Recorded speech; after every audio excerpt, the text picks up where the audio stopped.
Kind, Yaw Anokye, says our delegate system no unconstitutional. Ghana no,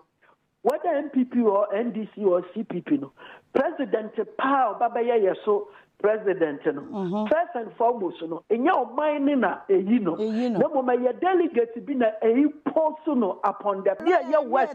for the delegate system no NSF to the extent that delegate system no ewo ho no eboa ma party bia. All right, abusuya sansu ahia bia me hia say de na ensem no de ko ene de bani na ene etna ase edi eho enkomo na nsem na ekoso sesi amana ka say de lawyer Anokye Frimpong abusuya waba bedi inkomo na inkomo be na lawyer waba bedi abusuya wonim say endra en aye Supreme Court ede nsem bi ebeto dwa about Ghana ye election ho sensem about delegate line na abusuya akwakoye sika uni sika untumi ntaake abusuya na saasem na eba ye no amanfo be etro mo adwene lawyer Anokye Frimpong abusuya waba bedi inkomo eba apostle kodo safo kantanka ne ho sensem a abusuya ono so ababedi nkomo onim say ye ekoso yes lawyer ababedi nkomo e dia fa omo court case no ho wababecheche insemu a chesa abusuya amanfo enim say aye no embaso wati ase ende lawyer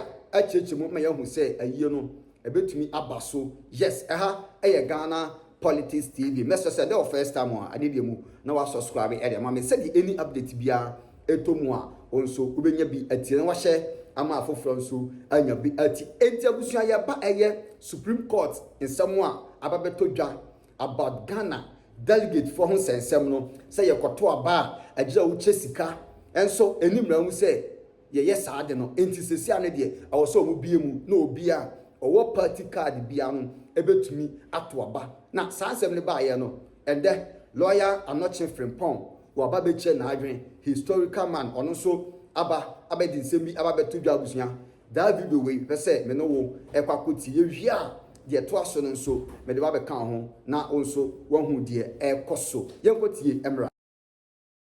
pe wacha me with time no ekakra na enra Supreme Court ruling na wode ba ye efa political parties mo wo man mu senya mo fa so etomo aba titiru flag bearer any members of parliament says our delegate system no unconstitutional until our parties no mu biem na obi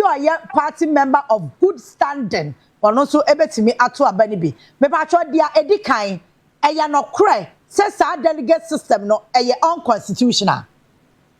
But from day one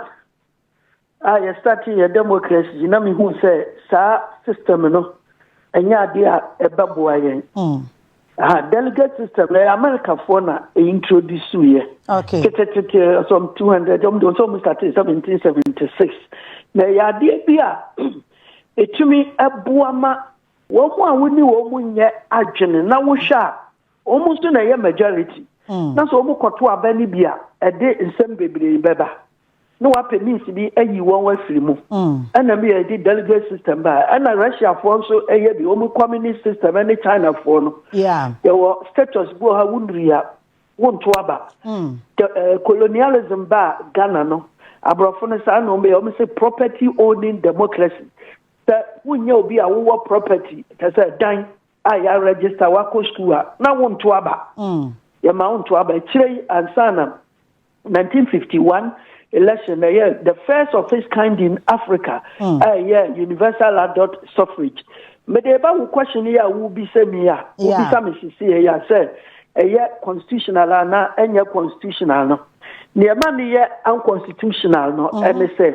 constitution ne kire say obi bia wa di mfie du nwotwe e de eko sabe wadwene mu da ho ti so ko gina ho na e ka say woni ba bia wo de wonsa ebetim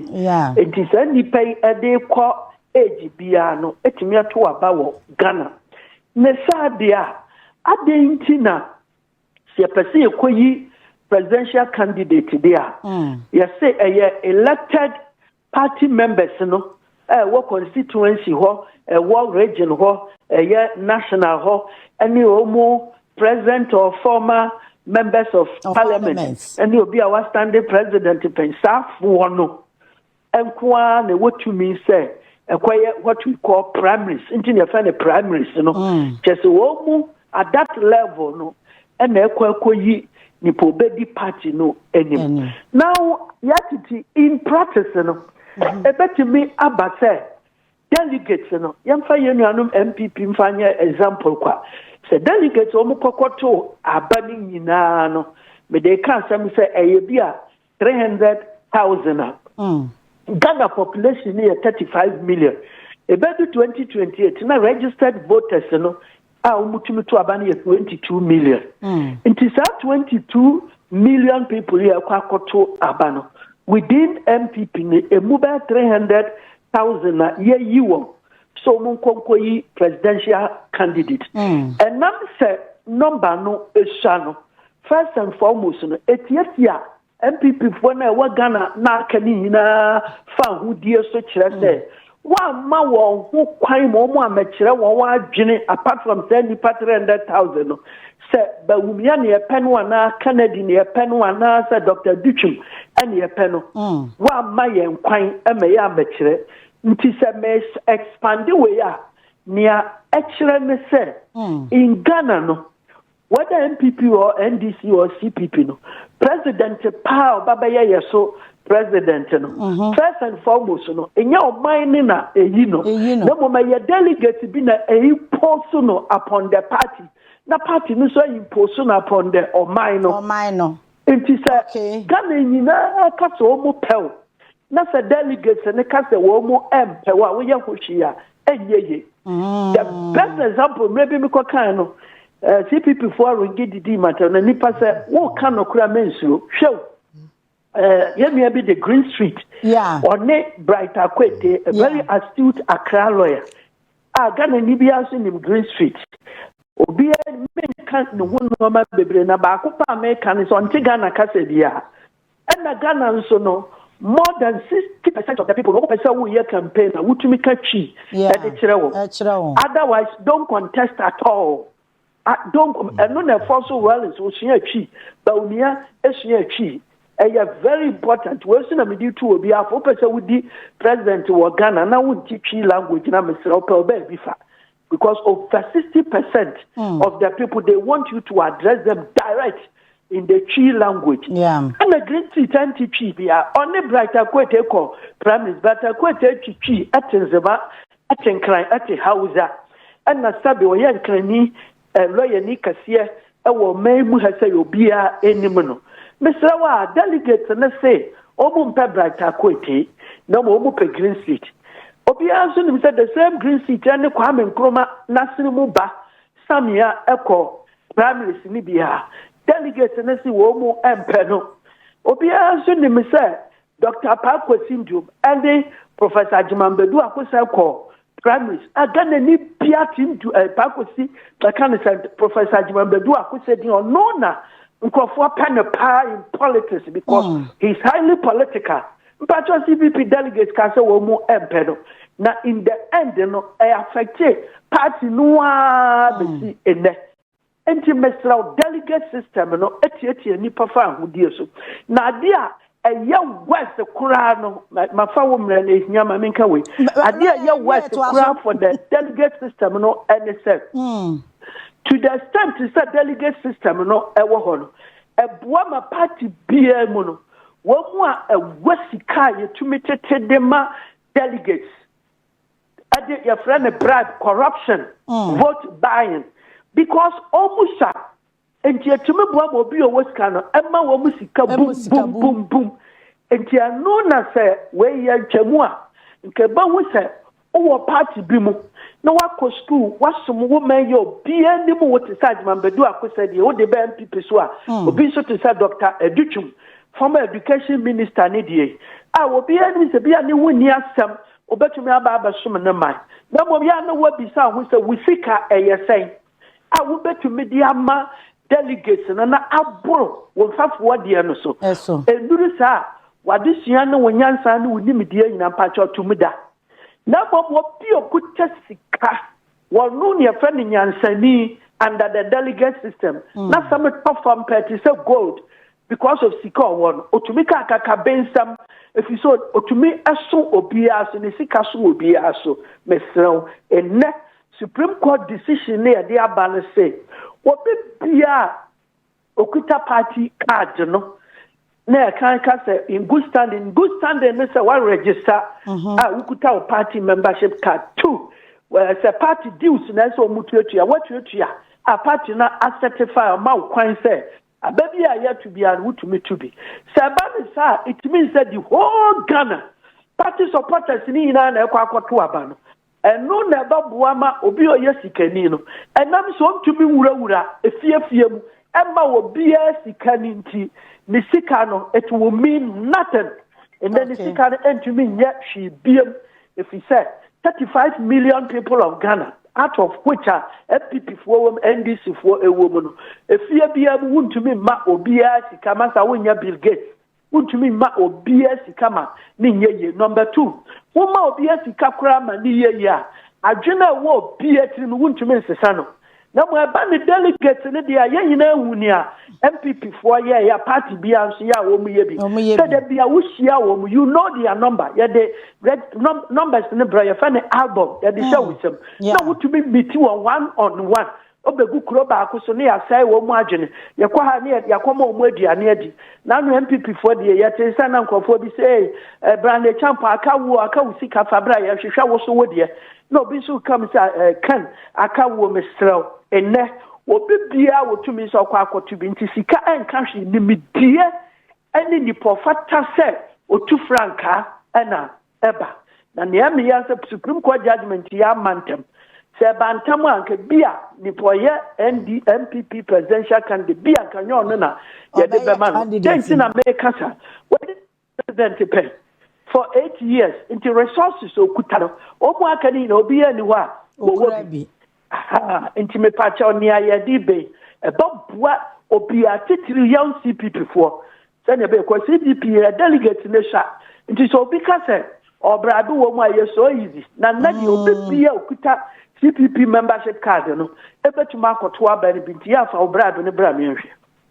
lawyer wadaroma nam adwenkyere mu no senior Supreme Court here no to some members of parliament any presidential candidate pe no and then anka one siremu emko afom because all national executive regional executives and constituency executives and also sikatua wo mo nkofo to fridge nyina o to TV any ade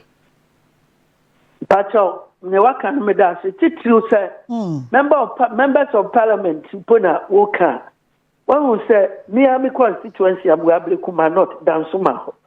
obi obabi or standing on party bid eyi so a member babo niti okwo China no o make sure say what top fridge any iPhone any ama obi delegate bia ama yatuma no easily at the delegate level afa kokodru national level no minus yempel and a party no answer yempel party ni titiao at the during the general election the party no titiao untina say delegate system in media emwa obia je say esikafo de bia no omutumi hurudi animu enade esikafo ne ehiafo ne obia beyepe na sadia wo kae no once say Supreme Court no ade aba eyo minor court batan ade aba say presidential and parliamentary election ni nyina no bi okuta membership card netumi ekokoto bi emre aso say party bia no say yes CPP say yes NPP say yes PNC NDC will be members no a woman in political science a chance that the price of freedom is perpetual vigilance yes so sorry obi sorry waka no but to me catch that party no at the lowest level say Sanya Supreme Court ashamra say the president and the MP kwa be fa so be yi won obi okuta membership card biara and etumi kokoto so aba ne sade a see yi party chairman nso a we are insisting say you use the same method yeah. I know until some members in the etumi sorry now one sorry they are at the top level no they are united whether MPP or MDC at the top level no omi ebianom ya na ye won ya so position na kura won ye buy ade anumu a ombelusu won position go won ne agu Supreme Court judgment we say so enti say party member biara etie ye ne Anokye Yaa obi anfa nche won tirim say especially MPP dey fair kura na omuguso toto aba enje ombekwa akoto ense nye late dia new chairman yebeyi ene sankofo ni nyina no wo mon kasa look Supreme Court judgment take effect dada no mo insist say yema obi akwanto abani bi anya sadia at the lowest level no senya wa wo kan ye disika na de beto na miraso say ye jai sika ye de ya politics no se sika nko na ye politics dia ene ye Ghana ha apart from MPP ni NDC party bi enu we betumi adi enso if so omo enu na ewura aban mu pe omo bi enu na ekuta sika at the chain at the side omo a ye de wo mu court from year France the year 2001 akofo bedi ya besi ene no what is say the former minister bi and a former director bi akokort wa so hu so nye CPP ni a PNC ni if you say ye intesti power da nti safu ekuta sika kasia bobon wasene mu nti Supreme Court judgment we baboa ye nyina ama minor to me and sa wo ye campaign wo ye NDC o ye dey nye usika na ye hwe okay at the lowest level no me pacha wo muntie say they should fight anya sa dia party mpanimfo ne da because obi en ho wo sora wo de neighbor former na ni je mo ni ebeje ho ba lawyer enra ruling ni ba ye chi no wutie metie samia wuku kakra na metie honorable Ahmed Ibrahim. It's like when we have a problem with the ruling, say, advantage, disadvantage. Disadvantage by no more can wasem, and it's a why never funded, sa a cano, ediama political parties, you know. And an honorable Ahmed Ibrahim so can say, ebema minority tribes, you know, and your representatives, various positions, you know, emu. Pacho, omo na edika in practice, you know, enina swobia. Minority tribe enya representation or patricing say ka eya or maya whether minority or majority no obi enu wanye represented onko yisi electoral commission obanwu se kwa ye fa so create constituencies no eboa obi a to the extent say minority kura no sakanina constituency ni din ne de evaluate constituency abonsa na nkrofobia ba se da bi fa dwira fa kan o yenso ye wo mu bi evaluate jura wa na adwomoro fo nso abeka na beda na evaluate adwomoro jubra constitution minority o hwan obi eni ho a ufiri ho na wo sori gina na ye hu se wo ye good wa nipa ntoma delegate system no yeah in a particular constituency na sa minority ni 20% na majority ni 80% ya delegate system no be a majority for no and a parliamentary candidate.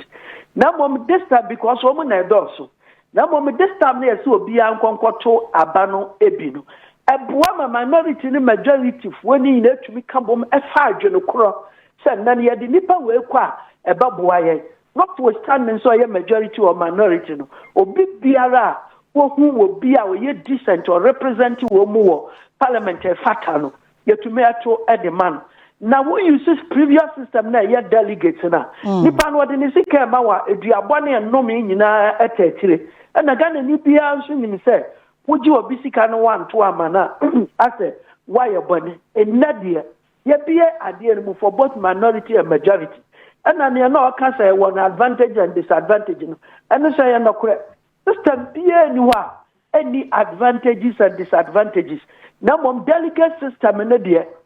disadvantages another also because say who you sue MPP at the